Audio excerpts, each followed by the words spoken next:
Welcome to World War II Ashes. Learn the untold. For 35 a.m., the 10th of May 1940, the sky over northern France is still dark, heavy with mist. Engines growl in the distance, low, mechanical, multiplying. The ground trembles faintly. Somewhere near the Meuse River, a French sentry grips his rifle tighter as the air begins to vibrate. Then the sound becomes unmistakable. Aircraft. Dozens of them. The smell of damp earth mixes with oil and exhaust. Searchlights snap on too late. And in the cold pre-dawn air, war arrives without warning. Bombs fall before declarations are fully understood. Airfields erupt in flame. Telephone lines go dead. Across borders that were supposed to be secure, German forces surge forward in near-perfect coordination. Soldiers wake to alarms that never stop ringing. Civilians peer from windows just as glass shatters inward. Within minutes, the illusion of safety built since the end of the last war begins to collapse. This is not the slow war France prepared for. For months, Europe had waited. After Germany invaded Poland in September 1939, Britain and France declared war, but on the Western Front, almost nothing happened. Newspapers called it the phony war. Soldiers drilled, smoked, complained about boredom. French generals believed time was on their side. Germany, they assumed, would be worn down as it had been in 1914. Another long war of attrition. Another grind. France felt ready. On paper, it had one of the largest armies in the world. More tanks than Germany. Powerful artillery. Experienced officers shaped by the memory of Verdun. And above all, the Maginot Line, a vast concrete shield of steel, bunkers, an underground railway stretching along the German border. To many French citizens, it was proof that invasion was impossible, but the Maginot Line ended where the Ardennes forest began. French planners believed the Ardennes, dense, hilly, cut by narrow roads, was impassable to large mechanized forces. Especially tanks. Especially quickly. It was considered a natural barrier, guarded lightly by second-line troops. The real danger, they thought, would come through Belgium, as it had in the First World War. Germany understood this expectation perfectly. Inside the German High Command, plans for attacking France had gone through months of argument and revision. The original strategy closely resembled the 1914 Schlieffen Plan, a massive sweep through Belgium. But that plan offered France time to react. Time was the one thing Adolf Hitler could not afford. Germany's economy was under strain. Its fuel reserves were limited. A long war in the West would be dangerous. Then came a radical idea. General Erich von Manstein proposed a daring alternative. Instead of pushing the strongest forces through Belgium, Germany would send its main armored spearhead through the Ardennes. Tanks. Trucks. Artillery. All forced through forest roads the enemy believed unusable. Once across the Meuse River, they would drive hard and fast to the English Channel, cutting off the Allied armies rushing north into Belgium. It was a gamble. If it failed, Germany's best units would be trapped and destroyed. Hitler approved it. By the spring of 1940, everything was ready. Nearly 3 million German soldiers stood poised along the western frontier. Thousands of tanks were fueled and armed. The Luftwaffe rehearsed precise air-ground coordination, bombs, sirens, and radio-guided attacks meant to paralyze defenders rather than slowly destroy them. This method had a name: Blitzkrieg. Lightning war. But Blitzkrieg was not a formal doctrine written in manuals. It was a way of fighting born from necessity, speed, surprise, concentration of force, and relentless momentum. Break the enemy's nerve. Disrupt command. Move faster than they can think. At dawn on the 10th of May, that theory became reality. German paratroopers descended silently onto key bridges and fortresses in the Netherlands and Belgium. One of Europe's strongest defensive positions, Fort Ebenemehl, was neutralized in hours by airborne engineers using shaped charges, something few defenders had ever seen. The shock rippled outward. If this fortress could fall so quickly, what else was vulnerable? As expected, French and British commanders reacted by executing their own plan.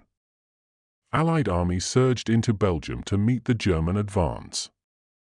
Columns of troops, tanks, and supply trucks clogged roads heading north.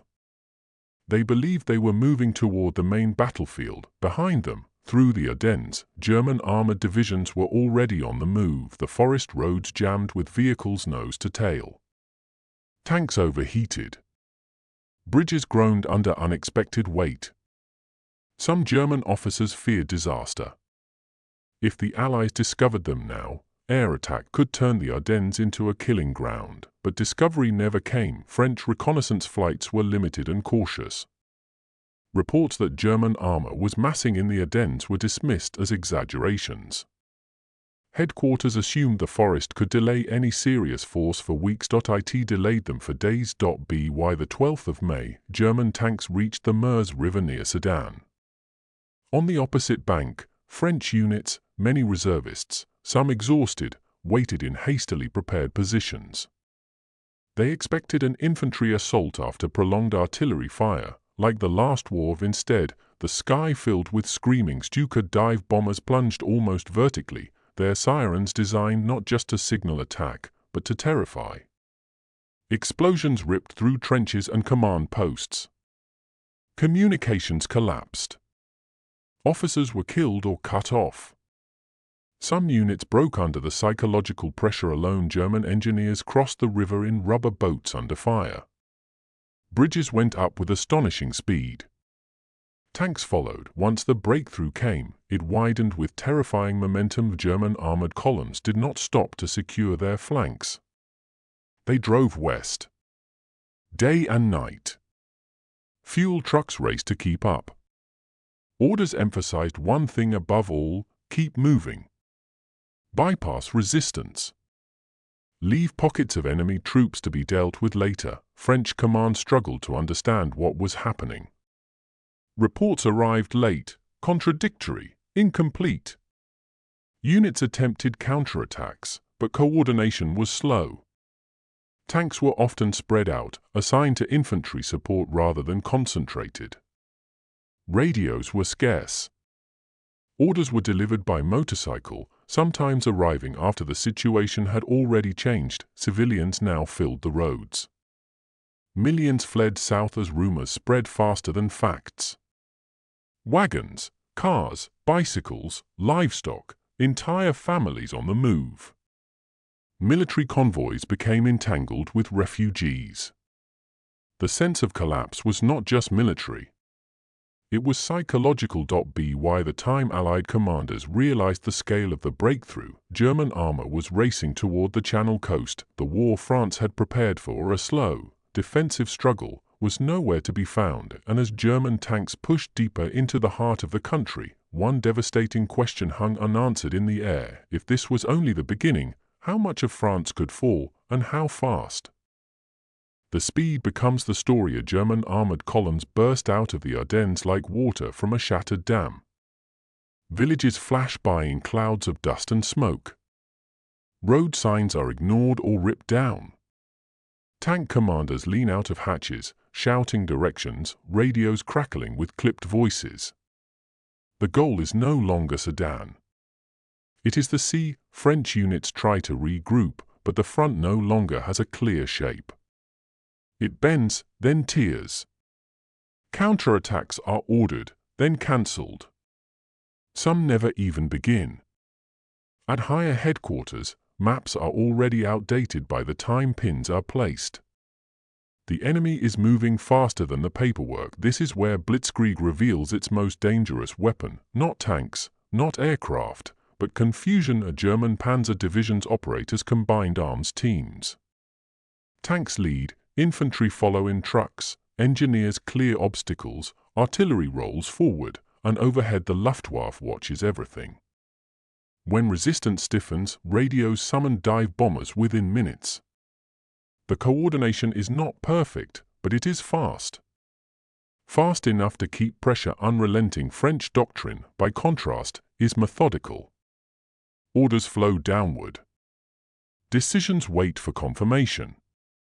Many French tanks are powerful, some better armored and armed than German models, but they are scattered, assigned in small packets to support infantry. When they fight, they often fight bravely. But alone near Ston, French and German units clash repeatedly in brutal, close-range combat. The village changes hands more than a dozen times. Tanks burn at street corners. Infantry fight house to house. Courage is everywhere. So is exhaustion. These battles prove something important. The French soldier is not inferior, but isolated bravery cannot stop a flood. Meanwhile, the German drive continues westward. Panzer Group Kleist pushes relentlessly, covering distances that had taken weeks in the previous war. Crews sleep beside their vehicles, eat cold rations, move again. Breakdowns are frequent. Fuel shortages loom. The entire operation balances on logistics and on the enemy's paralysis. At Allied headquarters, the situation is becoming incomprehensible. Communications with forward units fail. Phone lines are cut. Messengers vanish. Reports speak of German tanks appearing where none should be. Some commanders believe these are raids, not the main force. They are wrong. On the 20th of May, 1940, German units reach Abbeville. The English Channel lies ahead. With that, the Allied armies in Belgium, British, French, Belgian, are cut off from the rest of France. Hundreds of thousands of men are now trapped in a narrowing pocket along the coast. Supplies are limited. Retreat routes are severed. The realization spreads slowly, then all at once. This is encirclement on a scale unseen in modern war. The British Expeditionary Force, professional and well-trained, begins a fighting withdrawal north toward the ports. French units attempt to form defensive lines to buy time. Belgian forces hold as long as they can. Everywhere, the pressure tightens. German commanders now face a critical decision. Their tanks are far ahead of supporting infantry. Flanks are exposed. Some officers urge caution. Others push for a final drive to annihilate the trapped forces. Then comes a pause for reasons still debated by historians: terrain concerns, fatigue, command disputes, or confidence that the Luftwaffe can finish the job. German armored units are ordered to halt outside Dunkirk. For days, tanks sit idle while aircraft pound the shrinking pocket from the air. Those days will matter. Along the beaches of Dunkirk, the world collapses into sand, smoke, and waiting. Soldiers dig shallow trenches with helmets. Ships burn offshore. The air smells of fuel and cordite. German bombs fall with clockwork regularity. Men look to the sea, wondering if rescue will come, or if this is where everything ends. But rescue does come. Operation Dynamo begins under relentless attack. Warships, ferries, fishing boats, pleasure craft, anything that floats, cross the channel again and again. Discipline holds under fire. Lines form on beaches. Wounded men are carried through surf. By the end, more than 330,000 Allied soldiers are evacuated. It is a miracle born of desperation, yet it is also a defeat. France has lost its northern armies. Britain has lost nearly all its heavy equipment. The war is far from over, but the balance has shifted violently. As the last boats leave Dunkirk, German attention turns south. What remains of the French army attempts to form a new defensive line along the Somme and the Aisne. Fresh divisions are rushed forward. New commanders take charge. There is talk of holding, of stabilizing, of continuing the fight, but the enemy does not wait. On the 5th of June, Germany launches the second phase of the campaign. Again, concentrated armor. Again, overwhelming air support. Again, speed. French lines buckle under the renewed assault. Paris is declared an open city to spare it destruction. Refugees flood the roads once more. Government ministries evacuate. Files are burned. Decisions are made in haste and fear. Some leaders argue for continuing the war from North Africa. Others believe further resistance will only bring needless suffering. On the 14th of June, 1940, German troops march into Paris. There is no great battle for the city. No last stand at the gates. Just silence, boots on stone, flags unfurled beneath the Eiffel Tower. For many watching, it feels unreal. A capital that had endured siege and shelling in the last war falls almost untouched. The psychological impact is immense. France had been considered a pillar of European security. Its army a guarantee. Its defenses a model. In just weeks, that image has been shattered.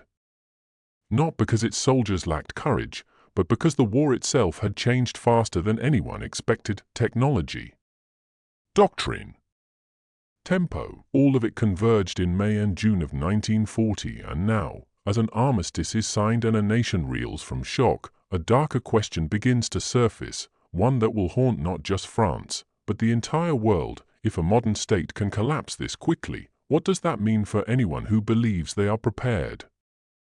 The silence after defeat is different from the silence before battle. In late June 1940, it settles over France like a heavy fog. Roads once choked with refugees grow quiet. Burnt-out vehicles rust where they stopped. Farm fields bear tank tracks instead of crops. Radio broadcasts change tone, measured, restrained, defeated. On the 22nd of June, 1940, in a railway carriage in the forest of Compiègne, France signs an armistice with Germany. The location is no accident. It is the same place where Germany surrendered in 1918. This time, the roles are reversed. Adolf Hitler arrives briefly, surveys the scene, and leaves. The symbolism is complete. France is divided. The North and West fall under German occupation. In the South, a new government forms at Vichy, pledging cooperation. The Third Republic, victor of the First World War, is gone. 6 weeks, that is all it took, but the fall of France is not a single failure. It is a collision between old assumptions and new realities. French commanders had planned to fight the last war again, with better concrete and stronger steel. Their strategy emphasized defense, control, and methodical response. It made sense in 1930. It was disastrous in 1940. War had become faster, more fluid, more psychological. The German success did not come from superior numbers or flawless machines. Many German tanks were lightly armored. Many units relied on horses for transport. What Germany possessed was a ruthless focus on tempo. Decision-making pushed downward. Initiative rewarded. Speed elevated above perfection, and above all, coordination. The radio, small, fragile, often unreliable, became a decisive weapon. German tank commanders could talk to each other, to infantry, to aircraft. French units often could not. In a fast-moving battle, silence is fatal. The human cost is staggering. Around 90,000 French soldiers are killed in 6 weeks. Nearly 2 million are taken prisoner. Families are separated. Careers end overnight. Confidence, personal and national, shatters. Yet even in defeat, stories of resistance and resolve begin to form. Some French officers refuse to accept surrender. A little-known brigadier general named Charles de Gaulle escapes to Britain. From London, he delivers a broadcast on the 18th of June, calling on the French people to continue the fight. Few hear it at the time. Fewer still believe it matters. It will matter, because the fall of France does not end the war. It transforms it. Britain now stands alone in Western Europe. Across the Channel, German forces regroup, confident and battle-hardened. Plans are drawn for an invasion, Operation Sea Lion. Luftwaffe squadrons redeploy to French airfields. The English coast lies within reach, but something unexpected has happened. Dunkirk, though a retreat, has preserved an army. Britain has lost equipment, not its will. The lesson of France is absorbed quickly. Radar networks expand. Fighter command reorganizes. Civil defense prepares. The next battle will not be fought on land. The lightning that destroyed France will soon strike the skies over Britain and beyond Europe. Military observers are watching closely. In the United States, analysts study German operations in detail. In the Soviet Union, planners reassess their own assumptions, some accurately, some disastrously. Across the world, armies realize that mass alone is no longer enough. Speed, communication, and air power have rewritten the rules. The fall of France becomes a case study taught for generations, not because it was inevitable, but because it was avoidable. France had the resources, the manpower, the courage. What it lacked was adaptability. The ability to question deeply held beliefs before they were tested in fire. That is the quiet warning at the heart of this story. War does not punish weakness alone. It punishes rigidity. Today, as we look back at the summer of 1940 through restored footage and fading photographs, it is tempting to reduce events to arrows on maps and dates on timelines. But this was lived in moments, by soldiers waiting for orders that never came, by pilots flying until fuel ran out, by civilians choosing which belongings to abandon on the road. It was lived in fear, in confusion, in sudden, irreversible change. Lightning war was not just a tactic. It was a shock to the human system, to how people think, react, and cope under pressure. Its greatest victories came not from destruction, but from collapse, and that lesson extends far beyond the Second World War. Innovation, when ignored, becomes disruption. Speed, when underestimated, becomes disaster. And preparation for the wrong future can be as dangerous as no preparation at all. France would rise again. Resistance would grow. Liberation would come for years later at terrible cost.